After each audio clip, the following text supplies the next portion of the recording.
Sibudu Cave is a rock shelter in a sandstone cliff in northern KwaZulu-Natal, South Africa. It is an important Middle Stone Age site occupied, with some gaps, from 77,000 years ago to 38,000 years ago. Evidence of some of the earliest examples of modern human technology has been found in the shelter. The evidence in the shelter includes the earliest bow and arrow, the earliest needle, the earliest use of heat-treated mixed compound gluing, and the earliest example of the use of bedding. The use of glues and bedding are of particular interest, because the complexity of their creation and processing has been presented as evidence of continuity between early human cognition and that of modern humans. Description: Sibudu Cave is a rock shelter, located roughly 40 kilometers north of the city of Durban and about 15 kilometers inland, near the town of Tongaat. It is in a steep, forested cliff facing WSW that overlooks the Tongaat River in an area that is now a sugarcane plantation. The shelter was formed by erosional downcutting of the Tongaat River, which now lies 10 meters below the shelter. Its floor is 55 meters long, and about 18 meters in width. It has a large collection of Middle Stone Age deposits that are well preserved organically and accurately dated using optically stimulated luminescence. The first excavations following its discovery in 1983 were carried out by Aaron Mazel of the Natal Museum. Ling Wadley of the University of the Witwatersrand started renewed excavations in September 1998. Occupation: the occupations at Sibudu are divided into pre-Still Bay, Howizensport, post-Howizensport, late, and final Middle Stone Age phases. There were occupation gaps of approximately 10,000 years between the post-Howizensport and the late Middle Stone Age stage, and the late and final Middle Stone periods.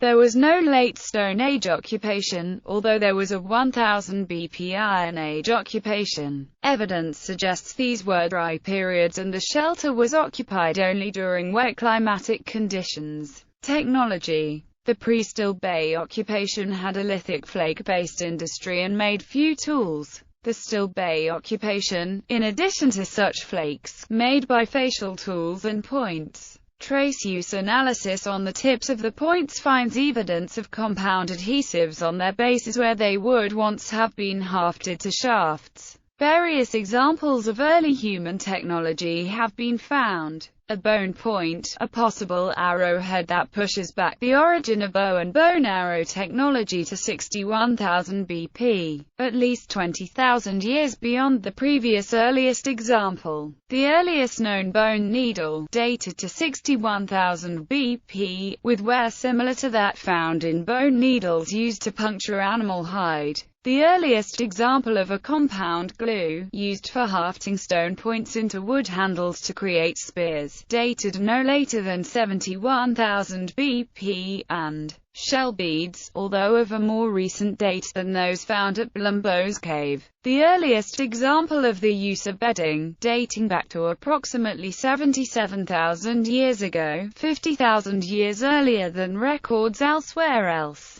The plant bedding consisted of sedge and other monocotyledons topped with aromatic leaves containing natural insecticidal and larvicidal chemicals. The leaves were all from Cryptocarya woody NGL, which, when crushed, are aromatic and contain traces of alpha-pyrones, cryptopholione, and goniothalamine, chemicals that have insecticidal and larvicidal properties against, for example, mosquitoes. Cryptocarya species are still used extensively as traditional medicines. Howizensport occupation manufactured blade tools. These blades are shaped like the segment of an orange, with a sharp cutting edge on the straight lateral and an intentionally blunted and curved back. These were attached to shafts or handles by means of ochre and plant adhesive or alternatively fat mixed with plant material. Segments often were made with a cutting edge along their entire length, which requires that they be attached to their hafts without twine and so calls for particularly strong adhesive glue.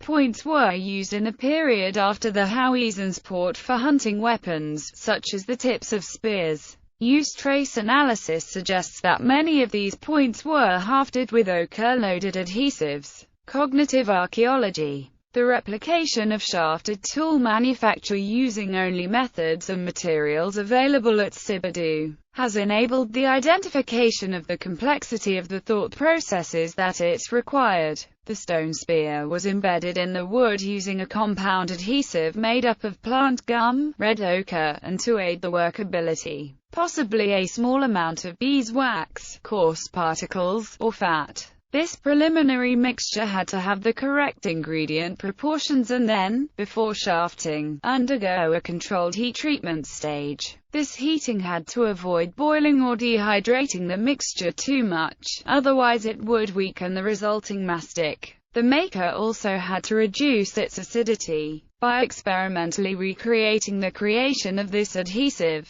researchers concluded that the Middle Stone Age humans at Sibudu would have required the multi-level mental operations and abstract thought capabilities of modern people to do this. Artisans living in the MSA must have been able to think in abstract terms about properties of plant gums and natural iron products, even though they lacked empirical means for gauging them. Qualities of gum, such as wet, sticky, and viscous, were mentally abstracted, and these meanings counterpoised against ochre properties, such as dry, loose, and dehydrating. Simultaneously, the artisan had to think about the correct position for placing stone inserts on the shafts. Although fully modern behavior is recognizable relatively late in the MSA, the circumstantial evidence provided here implies that people who made compound adhesives in the MSA shared at least some advanced behaviors with their modern successors. p. 9593. In a commentary upon this research, it has been suggested that instead of focusing upon language, with activities that tax reasoning ability and are also visible archaeologically, such as shafting, archaeologists are in a better position to contribute to an understanding of the evolution of the modern mind. p. 9545. Some of these hafted points might have been launched from bows, while most attributes such as micro-residue distribution patterns and micro-wear will develop similarly on points used to tip spears,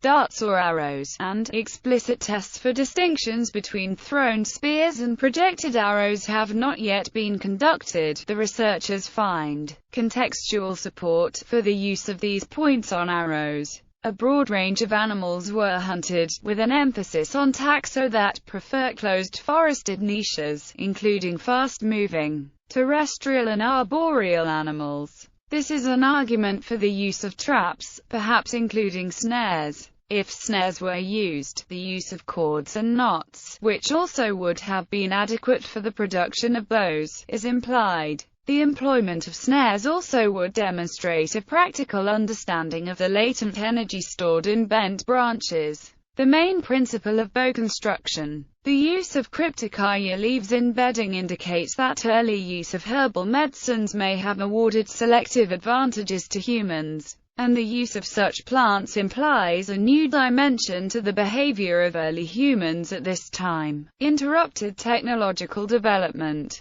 Artifacts such as piecing needles, arrows, and shell beads at Sibudu and elsewhere occur in a pattern whereby innovations are not further and progressively developed, but arise and then disappear. For instance, the shell beads occur in the still bay layers, but are absent from the Hauisan's port ones, in Sibudu and elsewhere. This challenges the idea that the early development of technology by early humans was a process of accumulation of improvements. In discussing the findings of artifacts at Sibudu, researchers have commented that they can hardly be used to support the classic out of Africa scenario, which predicts increasing complexity and accretion of innovations during the MSA, determined by biological change. Instead, they appear, disappear, and reappear in a way that best fits a scenario in which historical contingencies and environmental, rather than cognitive, changes are seen as main drivers. p. 1577. The idea that environmental change was responsible for this pattern has been questioned, and instead it has been suggested that the driving factors were changes in the social networks related to changes in population density.